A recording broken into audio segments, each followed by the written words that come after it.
What's up, everyone? Welcome to today's video. Welcome to the Video Game Fight School channel. Thank you very much for tuning in. Today, we're going to be talking about some of the highlights from the stream that was done today by three big streamers and one of the developers at Rocksteady, where they talked about the Suicide Squad game. They mentioned a lot about Endgame. There was a Q&A, and in the hours that they were streaming, there were many questions that were answered. Now, in my case, I really don't care for the stream. Neither do I care for any of the answers given. I will evaluate this game by myself at the end of the day. So that's how I'm going to go ahead and approach the game. However, there are people who have questions, who may have concerns, and so we're going to be highlighting some of them regarding Endgame in this video. Before we jump into the whole conversation, though, I want to invite you to the Video Game Fight School channel's Discord server. This is where we're going to be talking about superhero stuff, comic book stuff. I've set it up finally. Shout out to Bionic for making sure that I set this Discord server. You have been on my case for a long time, and many of you since Gotham Knights. I finally set it up and we can go in there. If you're going to be playing Suicide Squad as well, we plan on actually getting clans together because there have now been clans announced so that people can kind of jump in and play.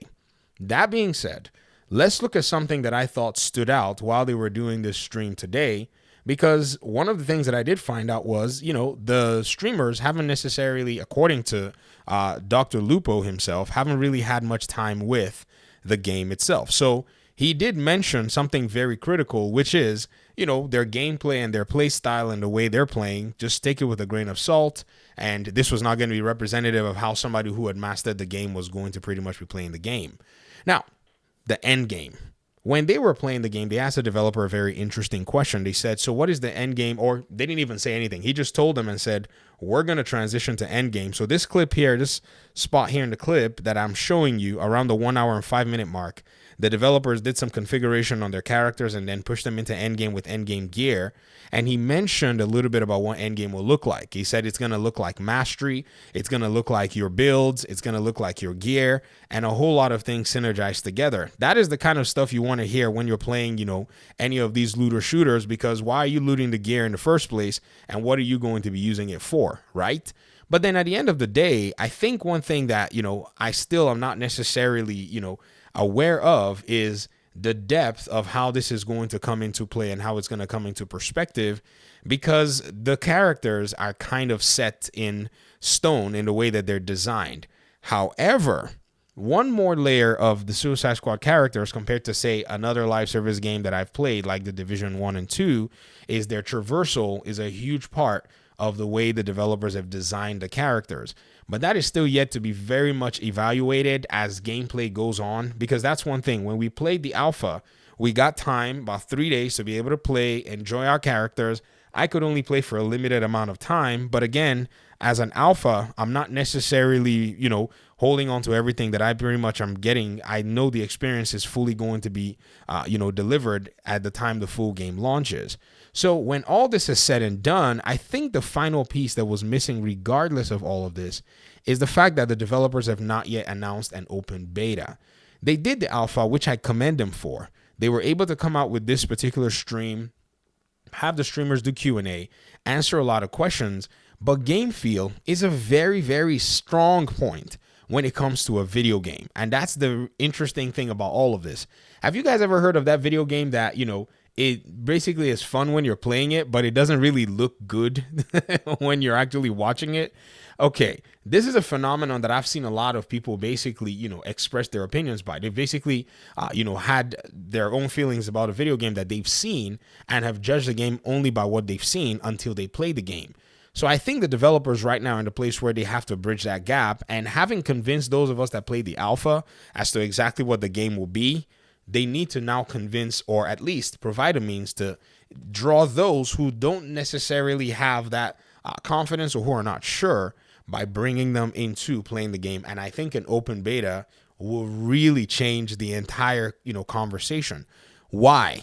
This is something that live service games must always do. I haven't heard the developers announce this, and I think this is a very important thing for everyone in the community. Like I said, I play live service games. I played the Division 1. It had an open beta. That was the first time I ever actually touched it. So that game, from an open beta, I ended up playing the game for a long period of time. I created a YouTube channel around it. That's how I started on YouTube, because of an open beta of a game. Then the Division 2 came out. It had a closed beta, but then the developers offered an open beta, which is something that I haven't heard. Even Marvel's Avengers, which is a lot of what people are comparing the Suicide Squad Kill the Justice League game to, also had a closed and an open beta. I remember Avengers. I know a lot of people say things about Avengers and stuff. You guys have got to know, I bought 2 copies of that game at launch, full price. You know, I bought a PC version on Steam, and then I bought a PlayStation 4 version. So yes, I get it when people are talking about Avengers. I didn't even beat the story of that game, not because of the game specifically. Don't get me wrong. I was playing the Division at the time, so I played as much as I could, never really pursued the end game.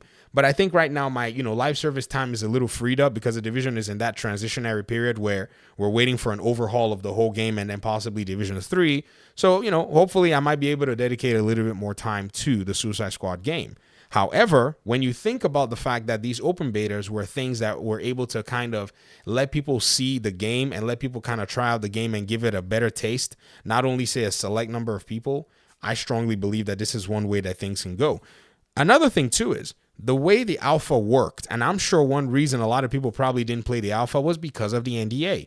I remember Paul Tassi, he was a journalist at Forbes, he said, if I had known that they would have lifted the NDA after playing the alpha or partially lifted the NDA, I would have happily played the alpha. But many people don't want to be bound by an NDA because of ethical reasons. Many of you realize and remember, after I played the alpha, I didn't make a lot of videos about the game. I just kind of kept quiet. But once they lifted that NDA, man, you guys saw a barrage of a bunch of videos because I did not want to be held back by the things that I've said.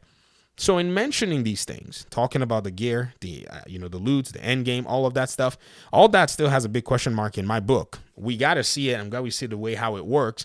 And like I said, some of us are going in to see it. It doesn't matter what anybody must have said in the stream. That is their prerogative. We're going in with the mindset that, hey, we want to play this game, right? But then there are people whom I think the developers owe at least a way to say, hey, this is our game that we're actually bringing in. See if this is a game that's fun for you. Take a weekend and try it out. Now, many might say that this is probably not something that the developers might be able to do because the game is coming out pretty soon. Well, I say throw that away. This is the weekend of the 19th. The weekend of the 26th, to me, which is the following weekend before the game launches, makes for a perfect time to be able to launch at least one weekend open beta before the early access comes into play. Don't you think? I mean, they could even do it midweek if they even wanted to. And they could use pretty much the alpha build if they wanted to as well. And they could set this up and players can play the game. If a lot of players don't play the game, it's going to be hard for them to be able to sell that side that might be sitting on the fence that could be willing to give the game a chance because of the Arkham universe. So when you look at all of this put together, I think the developers are convinced that they have a solid product. The last part is to convince a lot of other people now that their product is going to appeal to them. I, on the other hand, I'm yet to evaluate what was said today in the stream regarding Endgame. I know loot, I know gear, I know builds and all that are going to influence the way the game is. I know modifiers to the game, incursions, which I heard that kind of was a good sounding thing to me. But like I said, it's hard to usually weigh these games other than what it is that you're going to be getting in Endgame. We now know the rest is now yet to be seen. You guys have, most of you have played live service games enough. So you're not, disillusioned or at least ignorant to know that sometimes the developers can sell you the world when it's a live service game release. All you have to do is make sure that you actually see it in action, and that will give you a very strong perspective. And then again, however, I still maintain my position saying the developers probably need to put an open beta out there so that a lot of people can make more of an assessment for themselves. Anyways, this is pretty much my video. Wanted to go ahead and highlight these things that I heard today in that gameplay session. I hope you guys are, paying attention to all this stuff. And if you want to have more of a conversation about this, like I said earlier in the video, on the Video Game Fight School channel Discord, we have a channel that is dedicated to having these conversations as well. So thanks so much for watching the video. I appreciate you guys' time and audience, and hopefully we'll talk pretty soon in another one. Peace out.